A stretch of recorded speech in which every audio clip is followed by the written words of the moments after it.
All right. Here we go, guys and gals. And boogity, boogity, boogity. Let's go racing, drivers. And we are back for the Loose Wheel Podcast. Episode number 5 of the season, I believe. I'm here, as always. Ethan is with me. What's up? And our guest this episode is a big Formula One fan. We've had him on the show before. He is the host of On the Board podcast. Ladies and gentlemen, it is the one, the only, Morgan Tremmel. What's up, everybody?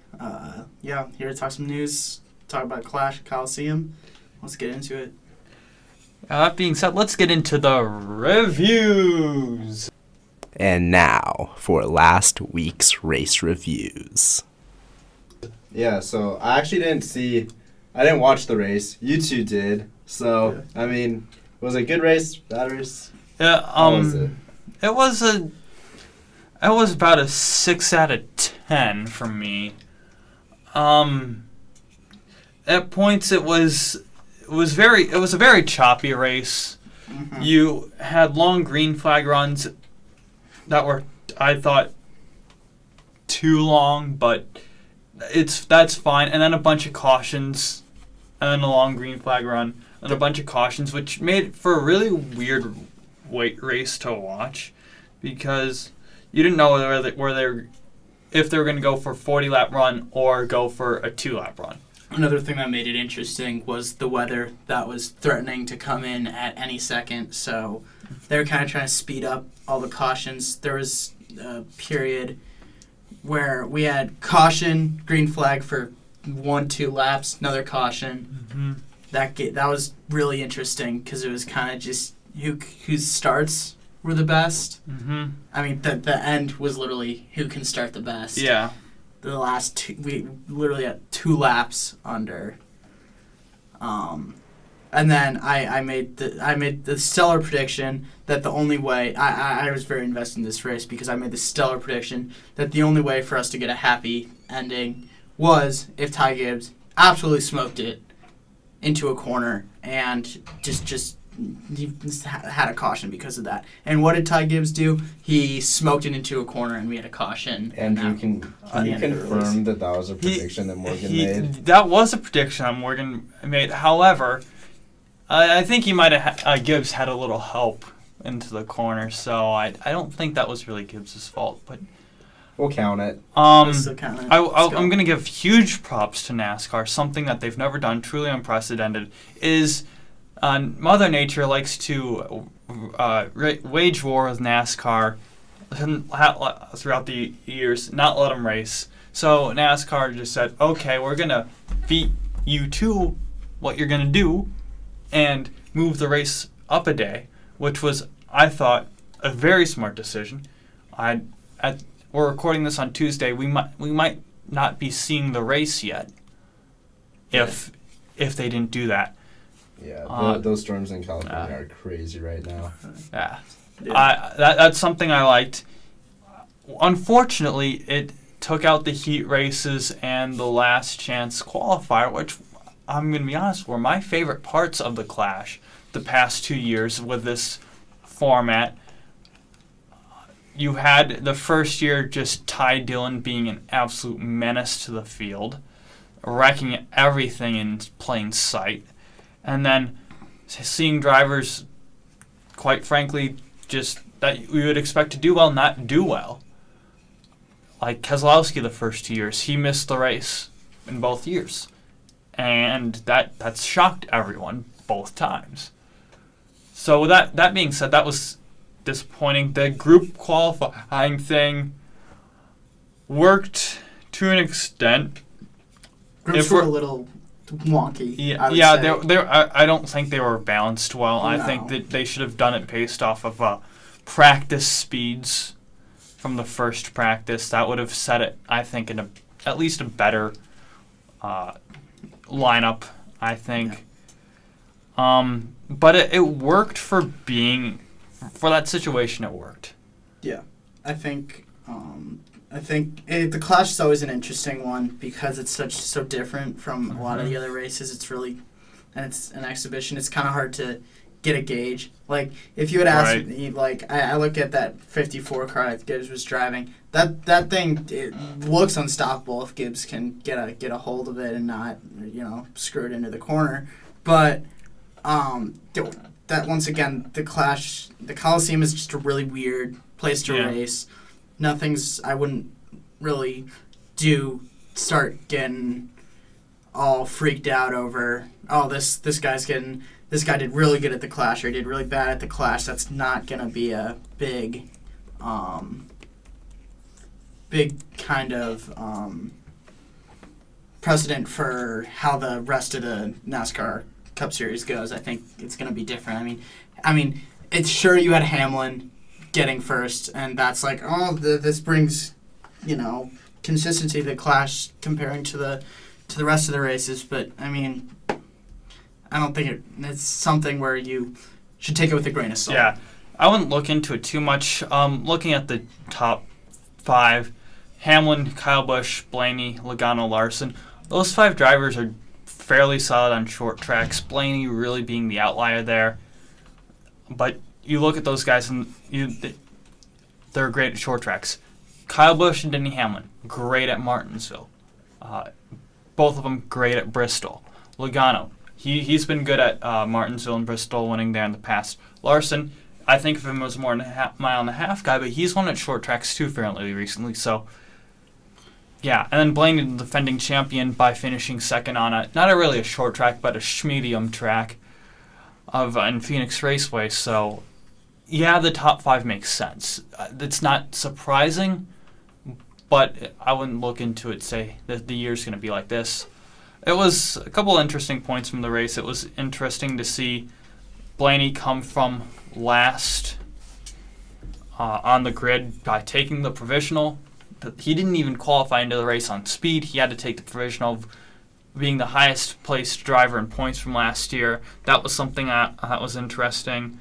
You had a couple of beasts in the race. You had Ricky Stenhouse Jr. versus, I think, both against Ross Chastain and John Hunter Nemechek, including at the halftime, getting out of his car, which is something NASCAR frowns upon, and going to talk to John Hunter Nemechek. That was interesting, living up to the name. And then Logano and Gibbs, that was interesting. That was for most of the race, really, was Gibbs and Logano going after it. Yeah. And I'd say the last 10, 15 laps was really where it kind of changed after Gibbs fell behind. Yeah, Logano had an issue with Gibbs' racing. I don't know exactly where he had the issue, but in the past they didn't like each other.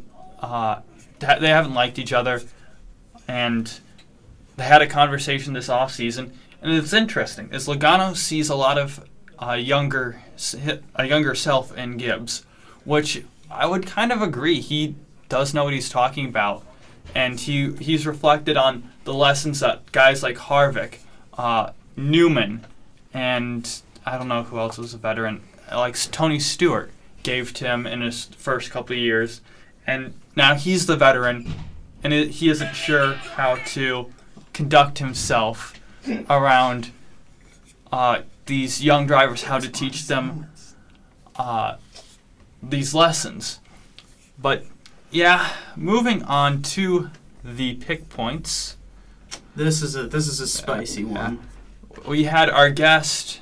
It was not Morgan, but we had our guest pick Denny Hamlin, who did win the race over Kyle Busch and Kyle Larson. That we all picked drivers who finished in the top 5, so I think that shows what we know what we're talking about. At least a little bit. But it also proves that the guest slot is truly the strongest slot. All right, dude. Okay. The guest slot is leading by 1 over me. Yeah, it's 7 for the guest, 6 for me, and 1 for Ethan. Yeah, I'm just lulling them into a false confidence type of thing. We all know I'm going to come back and win just like last year, so no worries really from me. However, I will say this is my 3rd time choosing Kyle Larson, and Kyle Larson not doing right by me. He did finish 5th, but that was not good enough. So I think that's the last time I'm picking Kyle Larson. Yeah. I don't think I can do it anymore. Just let you down too much. he fails me every time, and I picked him to win the entire thing this year, so he's not gonna win now. So sorry to any Kyle Larson fans listening. Speaking of picks, we will not have any this week, but next week we have 3, so it is possible that the order could flip itself and Ethan could come out of there winning, I stay in second, and the guest could be in last. So that's something that could possibly happen. What's gonna happen is the F1 calendar coming around is going to... It's going to be a big boost for me. Mm-hmm. That's what's going to happen if we're being real. I mean, realistically, preview, you could... Andrew could just pick Max Verstappen every time, and I don't think it would... Well, I I think you could realistically go Max Verstappen, Ferrari mess, and then just, hope that works out well. Well, it'll be an interesting Well, Lando Norris will this grab year. 1 second. Yeah, we At have least 3. we have how many months? Too many. We have basically 10 months left. It's early. It's early. No need to worry if you're Ethan. No need to rush. But moving on to the news. And now for the news. We have Shane Van Gisbergen will be driving 7 races for Colleague Racing in the 16 this year, yeah. He's driving with Williams and Allmendinger are already confirmed in that car, so he'll be a factor in the Chicago street race, and I'll look forward to see what he can do on the road courses, and he's doing his first ovals in the Cup Series. I'll look forward to see the runs that he can do with them. Yeah. That will be interesting to see. Follow that story. Maybe we can have a little Chicago repeat. That'd be Yeah. fun. That'd be a little silly. I don't- silly jaunt. Yeah. Yeah, but I don't like him this much for this year because I don't think his equipment is as good as good as it was last year. Watch, it's gonna be the same conditions. It's gonna start raining again, and then he's gonna Well, That could happen. we'll see. 50-50 in Chicago. For me, I just wish that he was gonna be doing more than 7 races. Yeah. I mean, he's a really interesting driver on that grid, and I just wish he was showing up more than 7 times. If he does well, maybe he can find himself For sure. I think in a good place. next season we're gonna be talking about him being in a Cup car full time. I think we can. I think I can say that safely. Yeah. Yeah. Okay. That's fair. And another Cup news, we have Riley Herbst to run the Daytona 500 and a few other Cup races for Rick Ware Racing in 24. So he completes that lineup with himself, Cody Ware, and Kaz Gralla in that car. So that will be the team running opposite of Justin Haley in the Rick Ware car team. So I think that's a decent team. Herbst, as much as I've liked to clown on him in the past, he ran good at the super speedways, so he's a solid driver for that. I still don't think he's anything good, but hey, he's solid, and that's fine for that team, and he brings a lot of money. Yeah, money talks. Money does talk. Money makes the world go round. Speaking of money, We're gonna have some more depressing news. yeah. Formula One turns down Andretti for 2025 and 2026, leaves the door open for 2028. And quite frankly, Formula One, I am disappointed in you. Y'all had the opportunity, easiest thing, you had a layup shot, and you missed it. What you could have done is added Andretti, who's a championship winning team in IndyCar, Indy 500 winning team in IndyCar, and now in IMSA, a winning team. You have them in Extreme E, either doing well there. And formerly, they just had a driver win a championship. And you mean to tell me, Formula One, that they don't add value? They're not going to be competitive? I don't buy that at all.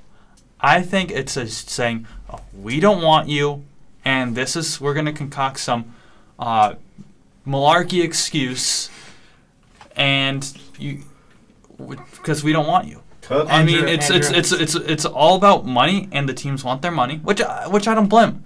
But it would be nice if said, okay, we don't. It's money. We don't want you cutting into our pie. But which is a fair point. But they aren't saying that, and saying that they wouldn't be competitive. They don't bring value to F1. What value does Visa, Cash App, RB bring to F1? Jack squat. Did they bring Yuki Tsunoda value? That from a team perspective, not a driver's perspective. They don't bring anything. Stake F1 team. What is a stake? I mean, they'll be odd. They'll be gambling company. Yeah, that's. I didn't know that. Haas. What value are they bringing to F1? Absolutely nothing. You have those three teams, which all combined have fewer wins and fewer championships than Mario Andretti does himself in F1. And at the end of the day, that is a disgrace on F1. And if you want me to be watching F1 every race, because I don't watch everyone. I don't watch F1 on every race. This is the moves you cannot be making. You need to appeal to American audience. Haas they don't really lean into their American side. Williams, I would say, is the most American team on the grid, who's owned by Americans, and has an American driver. So at the end of the day, this is a huge loss for F1, huge loss for Andretti. I want Mario Andretti to see his son's team on the grid in his lifetime, and them delaying it to 2028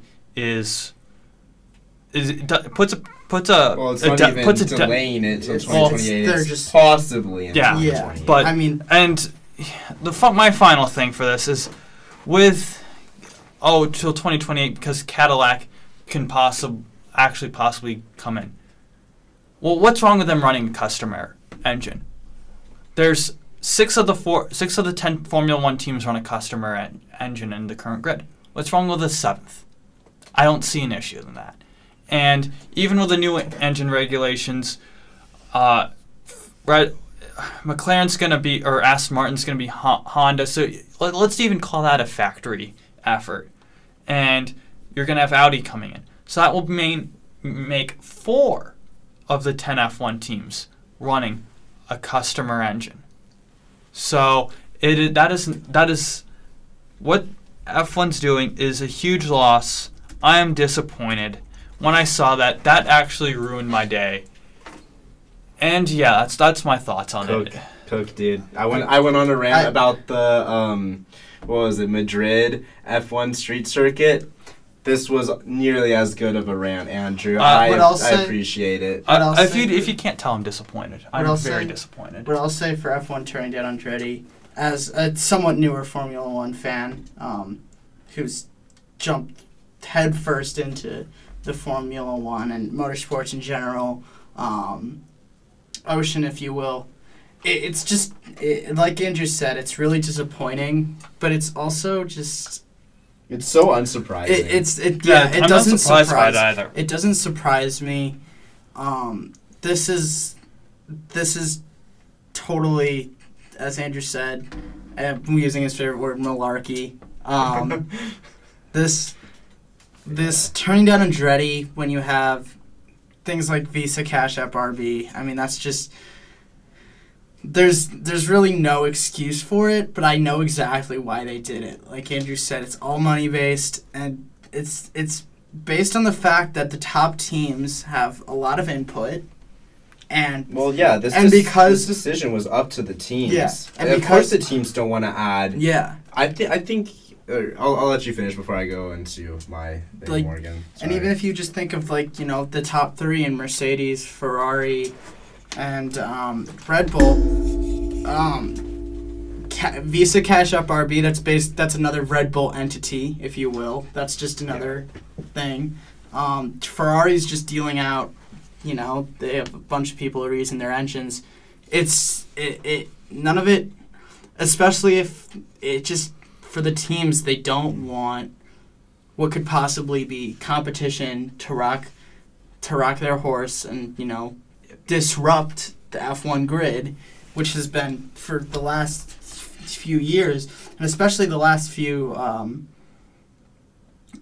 regulations. It's been dominated by one or two teams. I mean, Red Bull's been dominating this. The hybrid, obviously we have the Mercedes hybrid era, which was just what Red Bull's turning into now, where it's just one team dominating. And they don't want anything that'll shake it up and possibly make it less secure for some of the top teams. Yeah, I think there's a fundamental issue in how the teams are added. The teams that want to join F1 are added to F1. Until that changes, I really honestly can't see a team joining the grid.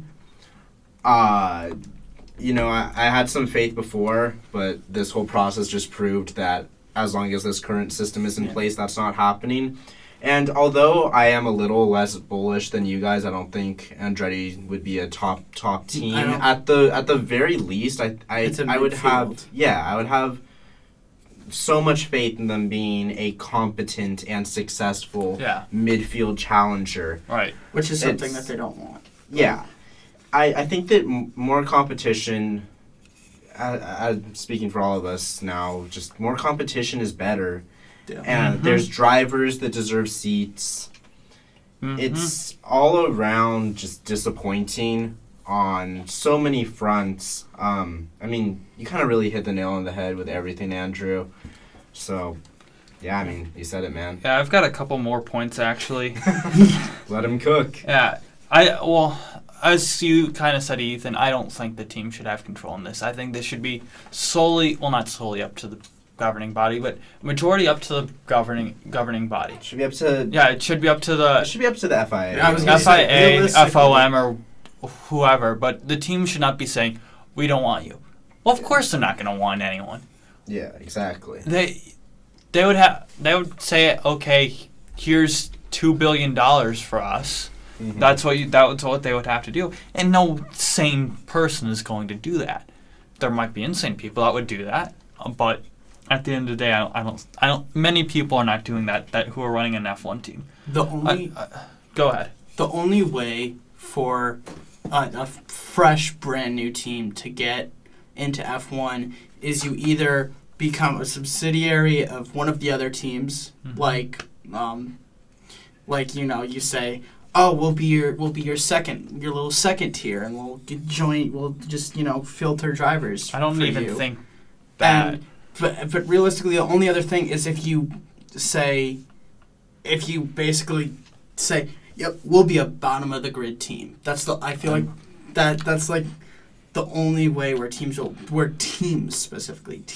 like, okay, maybe. But if you're any sort of a threat to even the midfield, then you're just under the way that new teams are introduced, it's not going to work because nobody wants to be threatened. I think it's about one thing, money.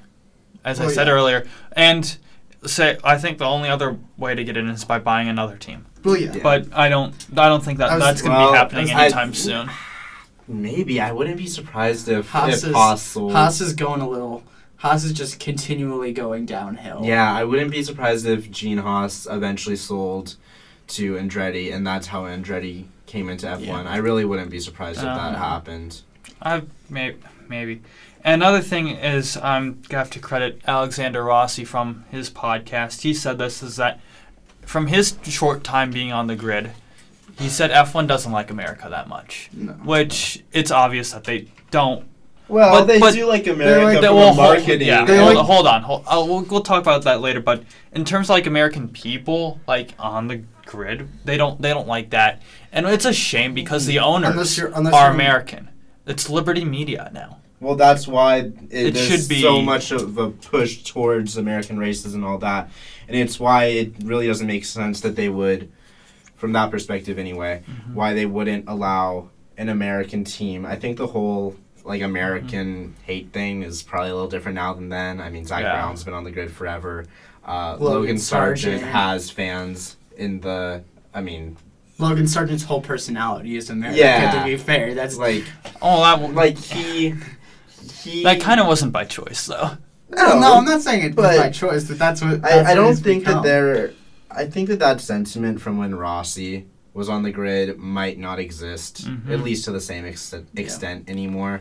I mean, I think Otmar Zafnauer is technically American as well. Yeah. Like, he is one of the most respected, or was, I guess he's not in the paddock anymore, but he was one of the most respected men in the paddock as, you know, a team principal of a fairly successful team. Yeah, So, couple. Speaking of Haas, Well, hold on. I've still you got a have couple. more I've got points? more points here. You've got. We touched on this point earlier. Is that like? I feel that teams are afraid that Andretti's going to steal their American sponsors. You look at the other Red Bull team, and those are two American companies, I believe, with Visa and Cash App. You have. I don't know any other teams that have American sponsors right away. Haas with MoneyGram, but you look at I mean, a lot of teams Aston have different yeah. American sponsors. Aston Martin had Cognizant in the past. I don't know. McLaren has American sponsors. Yeah. I'm sure Red Bull does. I'm sure Mercedes. I'm sure every team has. I can't think of them, but Neither can I. But I'm just saying. I'm sure. yeah, F1. These teams are afraid that this huge American force of a team, Haas isn't, but could steal their American sponsors. Americans want to sponsor Americans. I don't think Yeah, so. I do feel because the teams are kind of a little bit scared. I don't think so, because if that was the case, then they would have sponsored Haas in the past, and Haas wouldn't be in the situation they are now. Well, And also, I just want to circle back to my previous point about, like, I really do think that Haas could sell. Like, there's been a lot of talk since, I mean, over the last half year, really, that Haas could potentially sell. I mean, Gene Haas... he doesn't want to isn't- spend. Yeah, he doesn't want to spend. I don't think he's making much, if any, money from this. The team is in... I mean, I don't know if turmoil is the right word, but they're in the mud, really. And it makes sense that team would sell. And one of the reasons that they're in this spot is because they don't have many great sponsors. They had to go and get, you know, the Rich Energy, that whole saga. They had to bring in a Russian oligarch to fund their team. Like, if American sponsors wanted to sponsor American teams, they would have sponsored Haas. Haas wouldn't be in this situation. So I don't really think that that's a factor. I think it. Well, Haas. If you ask a random dude on the street, no one knows. Well, a random motor racing fan, no one knows what Haas is. I would yes. argue heavily with that. Well, I would say if that you ask, if you know Andretti, you yeah. know Haas. I feel like a lot of people know. They know what A Haas. lot of more casual people know Andretti more than they do Haas. They know. And That doesn't really mean much. I would though. argue. and a lot. Well, I would argue that I people see know your point. people know Haas for not being good. People know Andretti for being good. Yeah, that's and- the difference. yeah. That if is you the will. difference. It's not about knowing, because if you know Andretti, you know Haas. If you know Haas, you know Andretti. I feel like they're Yeah. the same point of motorsports fan knowership. That's not a word, but I've added it. Good job. But I think Andretti is the vastly more respected brand, obviously. Yes. I don't think it'll be stealing sponsors because companies will still be wary of, because the thing about companies is it's business. And investing in a brand new F1 team. Yeah, you're not gonna go It's for not- the American F1 team because they're the American F1 team. You want your name tied to the most successful F1 team, Yeah. It's To an extent, yeah. I would or at least the F1 team that can get you the most branding and Yeah. all that. Well, I have one final point on this, is that during the process, there was an email sent Oh. from someone at F1.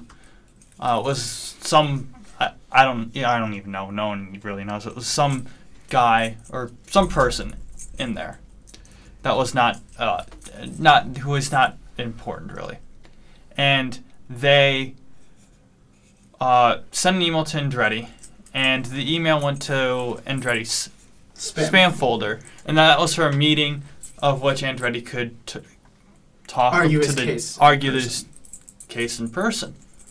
I don't think the arguing would have changed anything, but The fact the that fact there's no that follow-up there is was no crazy. there's no follow up, and that if you're trying to communicate with someone, you should have at least enough of a verified email that doesn't go to someone's spam folder.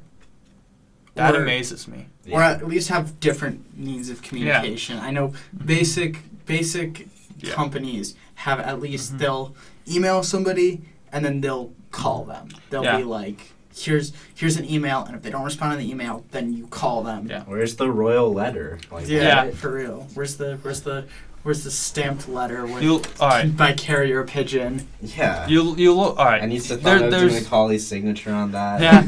Let's make this an official thing. Why is it an email going to a spam folder? yeah. Yeah. You have FIA or F1's owned by Liberty Media. Okay, Liberty Media owns Sirius XM. And the Sirius. Atlanta Braves. Well, yeah, the Braves are not relevant to this, but Braves are relevant to everything. well, not to this I just thing. felt like sharing some knowledge. But so Sirius XM, one of the CEOs at one point was Jim Meyer. Jim I Meyer. hope you're going somewhere with I'm this. going with somewhere to this. Jim Meyer co-owns Meyer Shank Racing. Meyer Shank Racing relies on Andretti to. They have an alliance with Andretti in IndyCar, so they get help.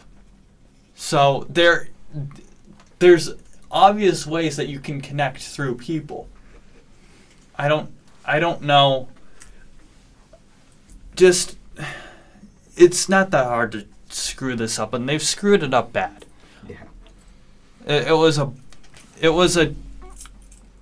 an easy thing to not it was- screw up, and they completely fumbled. It was Are we surprised? all you had No. to do was run the train, and then you crashed it head on into a brick wall. Like great job, Formula One. You yeah. crashed a train into a brick wall. Well, Congratulations. On that great analogy, I think that we should move on to some other news. Speaking of Haas, they have added Ollie Behrman to be a reserve driver alongside Pietro Fittipaldi, and Zane Maloney is joining Stake, Sauber, Kick, whatever you want to call it. Okay, so I have some opinions on this. I think this is a big. This is saying something. This is actually saying something. This is not just an irrelevant Haas signing. You may think it's just an irrelevant Haas signing, but I think this is a key that if Nico, I think especially Nico has some issues with the car and he's driving particularly poorly, there could be a mid-season replacement. That's interesting I because think- I have it. Or K-Mag, either way. Yeah, I think it's more likely that it's K-Mag. Yeah, I agree. I don't see a mid-season replacement. I agree. Ollie Behrman is gonna Yeah. see the F2 season out. I think that Yeah. he has a great chance of winning it. Mm-hmm. But I think that he could very well be lined up to Yeah. take more likely Kevin Magnussen. Yeah. But Yeah. I do agree that he could win F2 or finish high up in F2 and get one of the Haas seats. This is very... He has Ferrari links. Haas has Ferrari links. Right. Now there's not even a middleman. Behrman and Haas have links. Yeah. It makes sense in a lot of ways. Yeah, and same point. I agree with everything you said, Ethan. Same point for Maloney possibly joining Stake next year, as Bottas and Zhou are not producing the greatest results with that team, and you can see them going for a younger driver in Maloney possibly if they can't sign Teo, or maybe go with two rookies next year, with Teo and Maloney, and that could be possibly a disaster. But I think that Teo is going to go to stake no matter what. Yeah. I think Maloney could be going to stake in 24, or 25 rather, and possibly 26 if they want to keep Bottas for another year. Yeah, but this is a big deal for Sauber, Stake, Kicks, One Day Audi team, for them to sign him as a reserve driver and, add him to Sauber is adding him to the Young Driver Academy, like a former Red Bull young driver, very talented. It's a nice sign for them to get Zane Maloney on board with the project, and if he does have a good season in F2, I mean, yeah, we could see him in F1 next year or the year after. So, 2 moves that could, prove to be a big deal in the future. I think this is really scary for Zhou. Bottas, not so much. I feel like Bottas is... he hasn't said anything publicly, but I could see him contemplating retirement after this year. Well. Yeah. But for Zhou, this is scary because he's still... I mean, he's not, super duper young, but there's still, a chance that there's something future. So I think this is... It's a prove-it year. It is a very much a prove-it year, like it is for somebody like... And the opposite side of the age spectrum, Sergio Perez, where this is a prove you're worthy of this seat, or get off our team. Or face the consequences. And they might have already made up their mind on face the consequences. And now my favorite part of the news. Yeah. The Japanese Grand Prix will be staying at Suzuka Circuit through 2029. A deal, an extension was reached. And, I mean, I think we're all happy. Suzuka's a great track. Japan definitely deserves an F1 race. Suzuka's a great spot for it. This is confirming my Yuki Tsunoda conspiracy of him sticking around through at least 2029. Okay. Because Japanese driver. Yeah. Okay, interesting theory. Also, I don't want another street circuit. Yeah. Tokyo Street Circuit. I would cry. An F1 calendar near you. I would cry. The only reason they do that, they drive past Yuki's restaurant in the middle of Tokyo. And there's Yuki Tsunoda's restaurant. Can you imagine that? Tokyo Street Circuit would go crazy. Yeah. So just a little bit touch on that there. Unless I have a thought, and y'all are not gonna like this, but I'm gonna say it anyway. Oh god. I'm scared. I do not watch the Japanese Grand Prix. Why?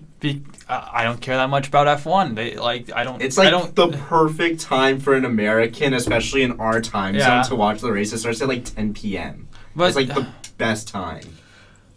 With that said, my only experience of the Suzuka race circuit is from F1 games, and I am terrible at that place, and I like Fuji better.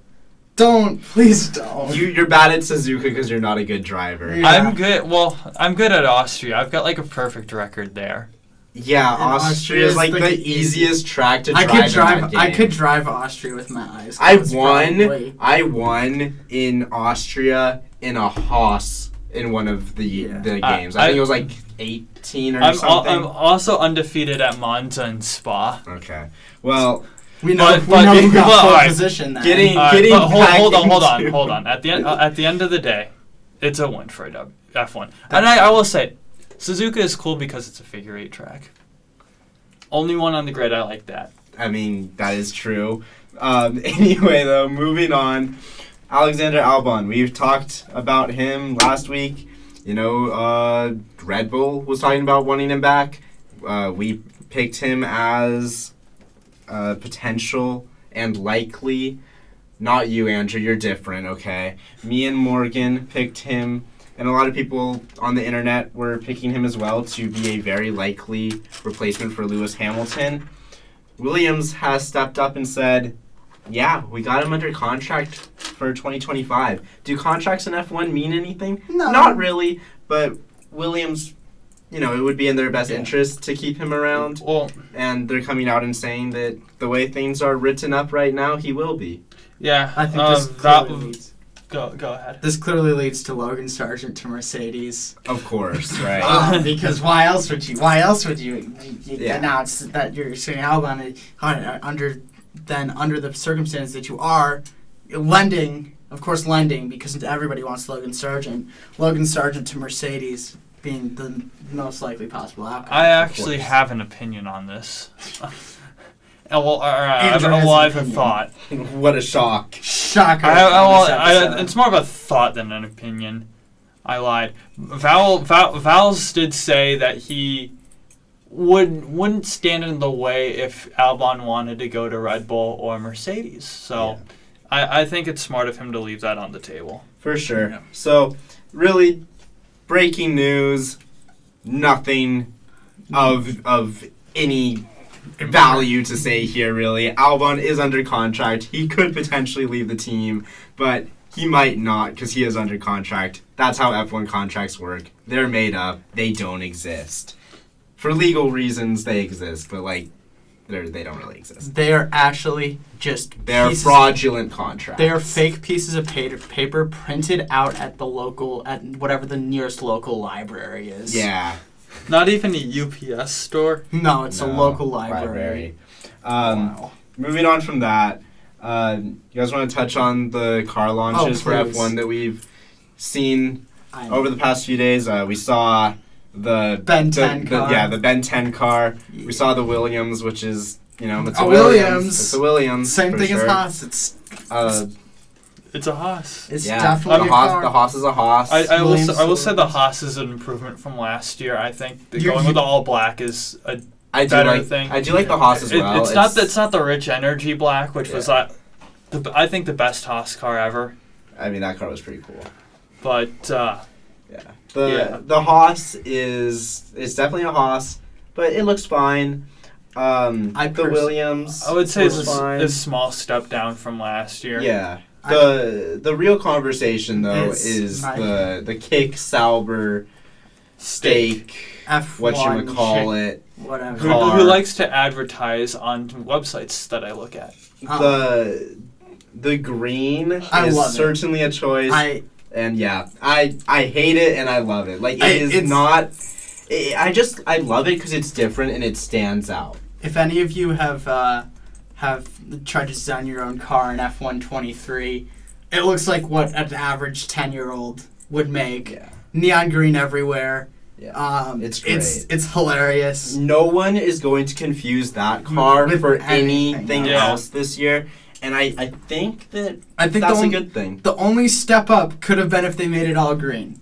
That would have been funny. All green. All neon green. Nobody's listening. I do like it's a different from the red and black that every other team just seemed to have last year. Yeah. And I've got the picture of the Juncos Hollinger Indy car, and I will say every masterpiece, which is the Juncos Hollinger car, has its cheap copy All right. of the whatever this team is. Cool. Why don't you pull up this the steak chicken fried steak F1 team? Chicken fried steak F1. The Swiss-based team. Oh, look at that. That's pretty. That's a cheap copy of the Juncos Hollinger. But there's more green on it, so I think it's better. It stands out. Yeah, it does stand out. Hey, the race suits stand out. Yeah. Car stands out. Something will be Valtteri Bottas in that bright green please, suit with the don't tease mullet me. and Please. mustache. Please. Look at that. We're looking at it right now. I love it. Yeah. Joe looks entirely uncomfortable in the fact that he's wearing green. Yeah. It's fun. It's great. Something will be interesting at Sauber this year. Yeah. That's what they were going for, I bet. Interesting. It's better than this monstrosity. Yeah, it's better than the Christmas tree car. From what we said was the worst delivery of the year last year. Now, Yeah. I think it still is. Yeah. So, moving on from that, you guys might have seen that Christian Horner is under investigation for allegations. We're not entirely sure what those allegations are. The whole thing is being kept under wraps pretty much, but it seems to be something to do with just tomfoolery. No. No, not I'm just like, I guess the right word would just be workplace issues. Yes. So that's what the investigation is on. Like I said, there's not really many details. If you want, you can go look up articles. There's plenty. But the biggest news is really that this is something that is indeed happening. And there are murmurs that Horner has basically been told to step down so that things can end amicably between the two sides. We're not going to get much into effects and all that because it's an ongoing investigation, and there's nothing that is concrete yet. But this definitely could have huge effects on the F1 grid. But we're not going to say anything more than that right now. And I heard we'll know more Friday. Yes. So we'll see. We'll probably have an update next episode next week. But that's all we're going to say about that. And now we're going to laugh at Alpine because they can't pass a crash test. As this, I would like to point out on our little topic board we have, it's literally listed as Alpine car, lol. This thing, I don't understand. It's something interesting. You have a car that you have a team that I want to put my faith in. I want to be like, this could be a good team in the future. They have promising drivers. There's a little bit of promising race strategy, and then they just fail a crash test, which is the most basic thing you can do in a car. It's really not that hard. This is just a rumor at this point. I just want to say that. It's not a rumor. It is a rumor that has smoke. Well, it is confirmed that they failed a crash test. Yeah. And they've had to push back their car reveal because of that. Yeah, so this is going to be an issue for them to fix. They have to fix it if they want to run in a car. So you can best believe that they are going to fix it, but it is pretty embarrassing. Will Alpine have a car at Bahrain? Yeah. Time is running out, so they got to get on top of this soon. Or else we might... Yeah. So that, it's like, we've seen teams fail crash tests before. But not this late. Yeah, not this late before they're supposed to be launched. Alpine's car launch was supposed to be this week, I believe. Yeah. So it was supposed to be the 8th, and then it's embarrassing for them, really. Like, we're just, kind of just repeating ourselves now, but really, really embarrassing. Figure stuff out, Alpine. Yeah. Please. So that's going to be an interesting thing to follow along. But some concrete news that we have is that the F1 Commission has agreed on a new sprint race format again for 2024. New year, new sprint race format. You love to see it, but I think we talked about this before. Yeah. They kind of got it right this year. Friday we'll start with free practice 1 before sprint qualifying. Saturday we'll have the sprint race and then qualifying for the main race, and then Sunday will be the main race. This new format is splitting up the sprint race action from regular race action. I think it's a good move. Makes the weekend flow a lot better. And also, just a side note, DRS will be enabled on lap 2 of the sprint race. Sprints are fun, I think. Moving it, I personally like sprints just because, gives you a little preview sometimes, and it's also just a little fun activity. I don't really have I think much you're in the of an minority opinion. of that. Yeah, I would I say think you I are am. in the minority. Though. But I think this could sway some people. Maybe. I think possibly, depending on how it pans out. This could easily make it worse somehow. Andrew, we're not in a classroom. You don't have to raise your hand. You can just speak. Well, I got interrupted the last time I did that, so Alright, so there's just one practice session in total? Yeah, like last year. That's the one issue I see. I like it like that. Teams have complained about that. But, I like it like that. Just make it interesting.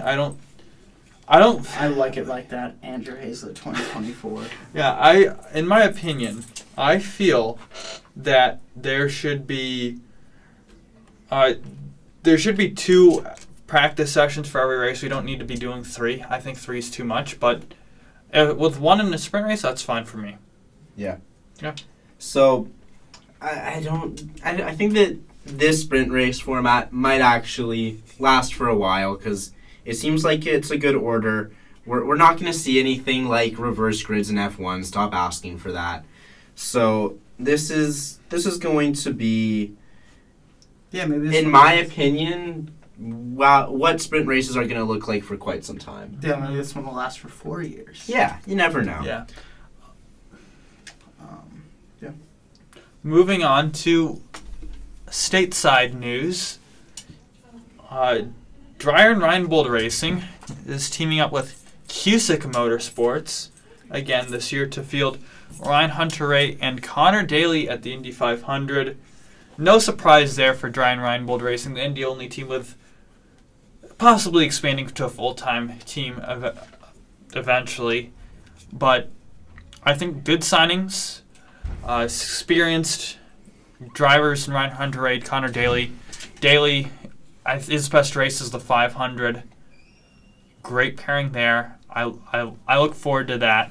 Ryan Hunter-Reay, he did well for them last year with that team. So, yeah, I expect them to do well. Not listed as Steph Wilson, which is a surprise to some, but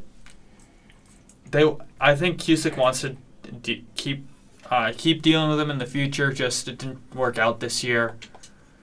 But yeah, I think Hunter-Reay, Connor Daly, 2 great drivers. Love to see Daly getting a ride. And this is all before Dale Coyne Racing announces who's going to be driving for them next year. We still don't know. I've heard Takuma Sato might be doing the ovals for one of their 2 cars. Jack Harvey and Nolan Siegel just recently tested for them. But it's going to be interesting to see how that plays out. And it's interesting that the Indy-only team has their team situated before a full-time team does. So, yeah. And IndyCar's 100 Days to Indy returns to the CW. And I'm glad that it's still existing. I'm glad it's still on a big TV market. But if IndyCar needs to grow this, they need to take it to somewhere bigger like Amazon Prime, Paramount Plus, or even Netflix. I don't think they would take it to Netflix because they already have Drive to Survive in full speed. But glad to see it returning. Glad to see it there. I didn't watch it last year. I need to watch it this year. But yeah, I'm looking forward to seeing. I'm looking forward to that returning. Actually, I have input on this. Surprise. I think I kind of disagree. I think putting on Netflix would be kind of smart. I agree. Because it kind of loops IndyCar in with the other motorsports and NASCAR and F1, and I think it would give it a really nice boost in terms of popularity. Netflix is the arguably the most common streaming platform. I don't think I would face many arguments when I hear that when somebody told me that. It's accessible. It's the one where people just don't really go looking for a specific thing. They're just scrolling through, and they find something, and especially fans of Drive to Survive, fans of other motorsports. I think putting it on Netflix could really give a big boost. I feel like it would be an oversaturation on that service. That's why I say that. I think it would be. I don't think it's oversaturation. Yeah. I think it would be better than what we've got, but I think it would be. I think it might be oversaturation. It would 100% be better than airing on the CW. Yeah, for sure. The good thing about the CW is everyone has the CW. Everyone has Netflix, pretty much. I don't have Netflix. You're in the minority. Yeah, I'm in the minority, but if you have a TV that gets 8 channel, you have the CW, which is not a lot of people don't have cable anymore. Yeah, well, it's not a cable channel. It's a free over-the-air channel, just like your ABC, your NBC. These things are not cable Okay, channels. I don't know how that stuff works. All I know is that if it was on Netflix, it would be much more profitable and bring more attention to IndyCar. Yeah. Considering the majority of the population has Netflix. Moving on to Peugeot in the World Endurance Championship is aiming to race the revised LMH at Imola, which is the second race of their calendar, and that would be a winged LMH, Le Mans Hypercar, which would be their car is interesting right now because they are the only one that's swingless. Yeah. Which is unfortunate that design didn't work, but is what it is. It's gonna be different, but yeah, that's probably better. Yeah, I think that's all we have for today. No previews this week. No racing. Go rewatch Drive to Survive and do something like that. Or Full Speed. Morgan, do you want to plug yourself? Where can the people find you on the internet? Yeah, you can find me on Twitter at Morgan Tremmel. You can watch On the Board podcast. We're planning on recording a new episode. We've been on a little bit of a hiatus, but we're planning on recording a new episode soon about some college basketball stuff, some NFL stuff. That'll maybe dive into some of the Waste Management Open, which is golf. So yeah, that's where I'm at.